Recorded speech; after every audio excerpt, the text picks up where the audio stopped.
Hello, and welcome to the ATPE podcast, brought to you by the Association of Texas Professional Educators and covering the hottest topics on Texas educators' minds today. Hello, and welcome to the ATPE podcast. My name is David George, and I serve as the editor for ATPE News Magazine.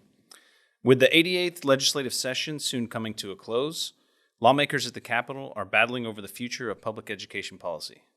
And with a historic budget surplus at their disposal, educators are hoping that this will be the year the legislature will approve a substantial across-the-board pay raise. But time is running out.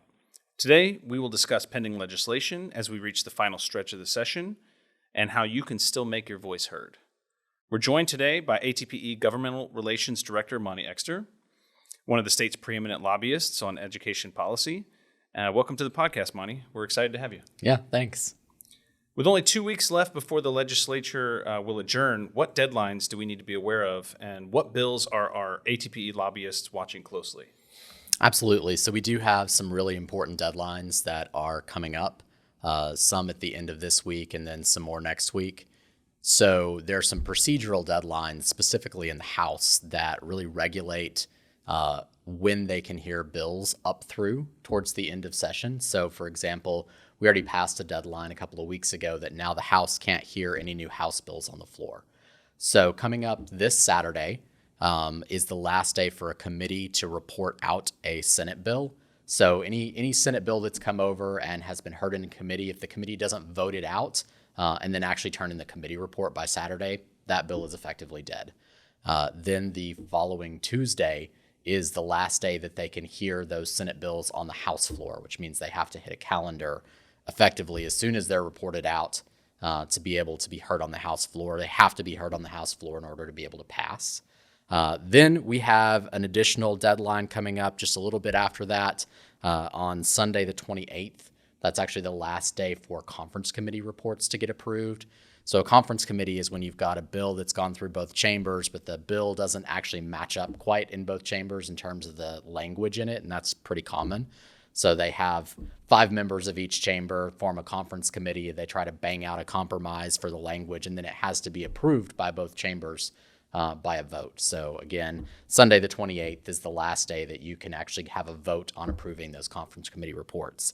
And then my favorite day of session, Monday the 29th, sine die. That is the last day of session, and then we are out, hopefully for a while, unless the governor decides to bring us back for a special. Several bills have attempted to address educator retention in one form or another, such as Senate Bill 9 and House Bill 100. But the little compensation they offer is, of course, nowhere near enough. Monty, if the legislature isn't wanting to use the surplus money to give teachers the pay raise they deserve, what are they proposing in its place? So really, there are, I think, 2 things that are going on with regard to pay raises. As you mentioned, there are a couple of bills out there that do have some pay language in them. Senate Bill 9, at least as it is drafted by the Senate, has a one-year, one-time, well, it'd be over the course of a year, but it's a 1-year stipend. It's only funded for 1 year, in fact, which means that if educators got that raise over the course of the year, then districts would actually be in a really hard spot the following year to be able to continue to fund that pay. So a lot of districts would actually have to then cut pay the next year. So that's obviously not a great situation. House Bill 100 has a couple of different measures in it. There are some pretty significant increases for folks who are on the minimum salary schedule, but that's not most of the folks in the state. It's only about 20% of the teachers in the state that would actually see any sort of raise underneath that particular scheme. The bill does also put some general funding in place that would trigger a provision from when we passed House Bill 3 that would provide compensation increases, but very minimal compensation increases. I think you would, on average, see maybe about $1,000 increase through that particular mechanism. So obviously none of that do we think is actually substantial or what we've asked for. Now, in terms of what they are doing instead, and the way they're spending the money is primarily on tax relief. So there is about $17 billion slated for property tax relief. Likely that's going to be through an expansion of homestead exemptions and a stricter cap on the amount that appraisals can increase. There is a decent amount more of the surplus that they're simply not utilizing right now. Part of that is because of some caps that we have on spending from session to session. Those caps can be busted, but they require a supermajority vote, which is pretty hard to get. The other real reason why the legislature isn't seemingly focusing on pay raises is because from an educational standpoint, they're really spending all their efforts, primarily the Senate and the governor, on trying to pass a voucher. We have spent the vast majority of session talking about that, fighting over vouchers. And as most everybody knows, ATPE is obviously strongly opposed to vouchers. Unlike a pay raise that helps put extra funding into the system, a voucher is going to defund the system. So that's obviously the opposite way that we want to go. But educators should know, if you're frustrated that the legislature isn't spending more time on a pay raise, isn't spending more time on true solutions to the working conditions issues that you have out there, it's because they're spending all their time on this. Even the folks that are with us, right, are having to spend all their time fighting this. So that's really where all the oxygen in the room has gone. Let's talk about Senate Bill 8 for a moment. ATPE and others in the education community have overwhelmingly opposed this legislation, which we know would drain funding from our public schools through an education savings account voucher. So why doesn't the Texas House Public Education Committee want the public to testify? I mean, that's a really good question, particularly as was pointed out by now living legend, Representative Ernest Bales on the House floor a few days ago, that the chair of the Public Education Committee made a pretty big deal on budget night when the House was and did pass an anti-voucher amendment into the Texas budget. They tried to table that amendment on the grounds that we were going to have public hearings, which the House had about a week later, on a slate of voucher bills that were House bills. All of those bills had a hearing. There was a lot of testimony and a lot of ATPE members and your fellow educator colleagues who used the comment system to write in. Testimony was about 15-1 in opposition to vouchers, particularly in those comments, which there were thousands of. And none of those bills ever ended up leaving committee. Now, about, I guess, a week and a half ago, the Public Education Committee started to make noise about taking up Senate Bill 8, which was the Senate's primary voucher vehicle. Has a pretty big voucher in it, in addition to some other things. And they brought it over. They amended it pretty significantly, but definitely still left a voucher in it. And then they actually tried to pass it with no committee hearing at all. They tried to call what is known as a formal meeting, which means that that's either going to happen on the House floor or it's going to happen in a side room somewhere that doesn't have video. And only the committee is going to know about it until just a few minutes ahead of time. And they're going to go in and they're literally just going to bring a bill up and vote on it. And that's it. No testimony of any kind. So the aforementioned Ernest Bales, representative out of East Texas, got up, made some comments on the floor about what a big deal was made about public input and transparency into this process. And in what I don't know that I've seen in the last 15 years, objected to the request, because you have to make a request of the House to be able to have one of those formal hearings, particularly while the House is in session, because they do have to be noticed, and objected to the approval of the request, and then ultimately, against a chairman, won the vote in the House and denied the ability of the committee to actually have that formal meeting. So later that evening, they put in notice for an actual public hearing, which happened this last Monday. But in the notice for the public hearing, they had invited testimony only. And in fact, it was really our understanding that had several members of the committee not strenuously objected, that the testimony probably would have been not only invited only, but one-sided only. Thankfully, our friends in the legislature did stand up for us and strenuously object, and so at least we had somewhat balanced testimony. But we still didn't have the ability of, just the public to come in and testify. Now, we didn't take that lying down. We've been doing a lot of communications efforts over the last week, including putting out some things through Advocacy Central to allow folks to effectively come in and give some written testimony. We also drafted written testimony ourselves as an organization. We put our members' testimony with our testimony. We turned that in to every member of the Public Education Committee. And then the following day, we actually turned in a printed copy to every single member of the Texas House. So we're not going to let them shut the voice of Texas educators down, even if they try. The supporters of Senate Bill 8 claim that it would eliminate standardized testing. But doesn't this bill give the appointed commissioner of education unprecedented authority to create an entirely new standardized testing system? Absolutely. So the addition of the testing language to SB 8 is sort of an interesting bit of drama. So nowhere in the original bill was there anything about testing, which in and of itself under the House rules is a bit problematic. So I'm not sure that the bill actually isn't subject to what's known as a point of order because of the fact that that language was added, which could itself kill the bill if it ever comes to the House floor. But the, I think, more interesting thing is that I think that folks who want to pass vouchers, recognized that the block of no votes in the House wasn't moving. We've had a couple of votes. The Herrero Amendment was the most sort of solid on-point vote. But a couple of weeks ago, we had another vote on a bill that, frankly, wasn't actually a voucher. But a big voucher proponent stood up at the back mic and said it was.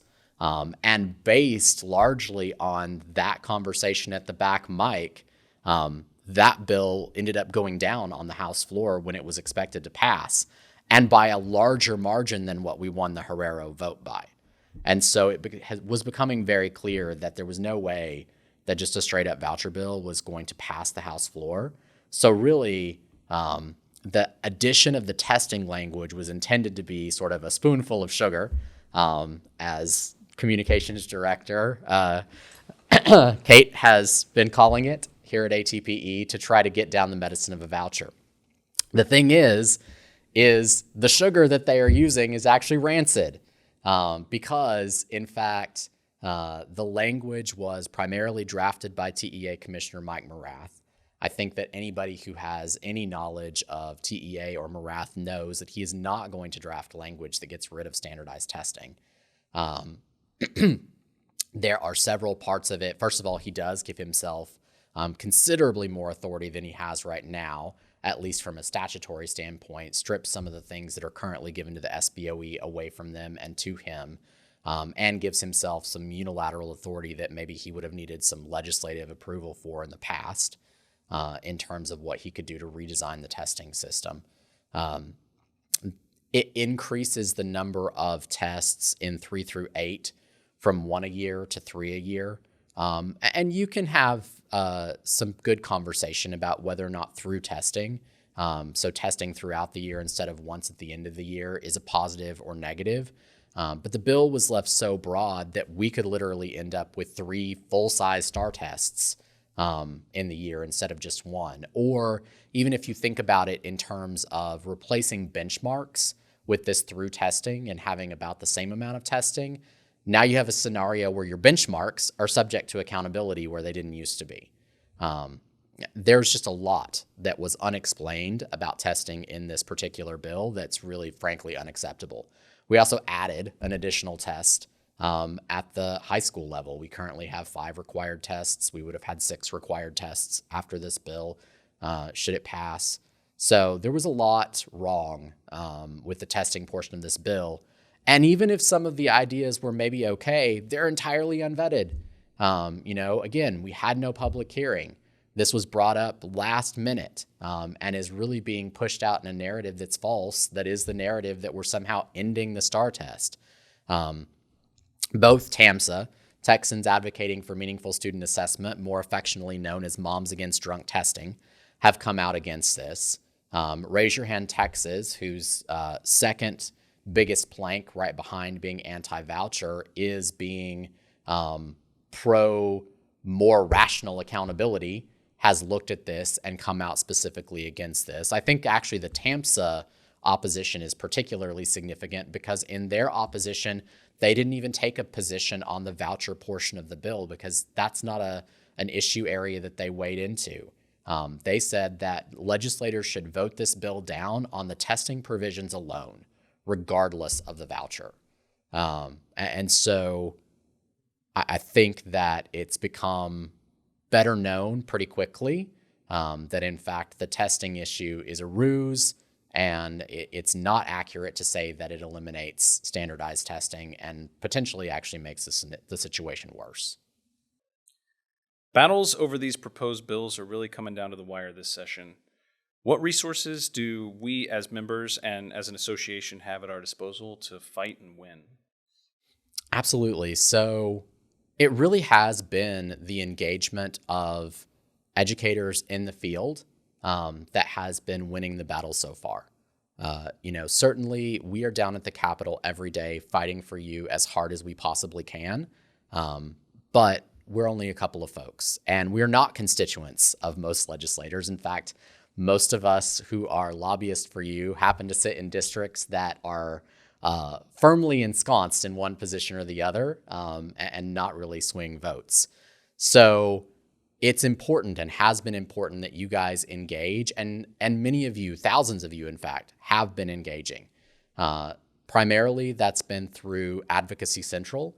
That is the tool that ATPE uses to help our members engage directly with the legislature. But you've also been making phone calls. Folks have been, anytime it's available, using the House system to sign up and give those comments online. And all of that is super positive. So we have several campaigns open through Advocacy Central. We've got one specifically on SB 8 that's open right now.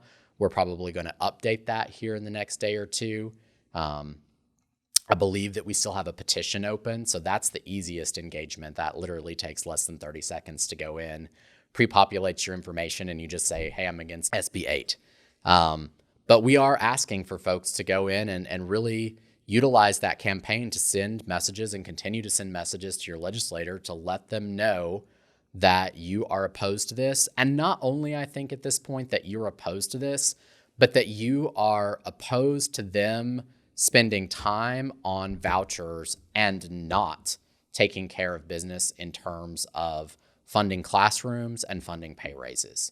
I think that it is a very real scenario that we get out of this session, hopefully without having passed a voucher, but also without having passed any significant teacher pay. And with the amount of money that we have at our disposal, that is a travesty. And you should definitely utilize our system to let your elected official know that that is not what you sent them to Austin for. Is there anything else you'd like to share about the session?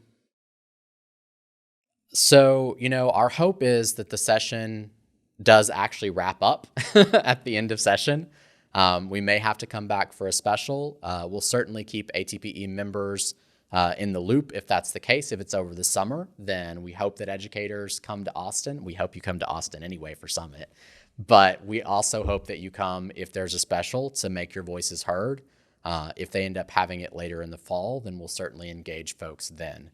One of the other things, and this is really more post-session, part of the reason why we continue to have these battles is because of who all we have in office. And so we have to do a better job, I think, on the electoral side. We have to get more engaged. We have to, I think, be more clear with our legislators. And this is not even about partisanship. If we only had Democrats on our side in this battle, we would have lost it already. This is a bipartisan issue when it comes to opposing vouchers, but we need more stronger folks in those seats to get this done. And there's really two main ways that we do that. We have to be better about showing up to the polls and letting the folks that we elect know what we expect of them. And the other thing that we have to do, and one of the differences between us and some of the other major players out there, is frankly the size of our PAC. I know that sounds simple or maybe trite, but it's true. You don't even necessarily have to spend everything that's in a PAC. Ask the realtors. Having a big PAC behind your back gets folks to agree with what you have to say at a much larger level. The nice thing about ATPE and the ATPE PAC is that we aren't talking about having to have only a few dozen people donate huge amounts of money. We have lots of members. And so if a lot of members donate a small amount of money, then that makes a huge difference. It is as important as speaking to your representative during session, giving to your PAC during and outside of session. That sends a huge message that you are to be taken seriously. And so that's certainly a big goal of mine coming into this position, is to really work to increase our PAC and our influence up at the Capitol on behalf of educators over this next interim. Well, Monty, thank you for joining us and for so eloquently explaining all this information to us today. As always, if you have any questions or feedback, you can send those to comm@atpe.org. That's COMM at atpe.org. And we encourage you to subscribe to the podcast as well as leave us a review. Thanks again for being here, and we'll see you next time on the ATPE podcast. Thanks for listening to the ATPE podcast. For more information about becoming part of Texas's largest community of educators, please visit atpe.org.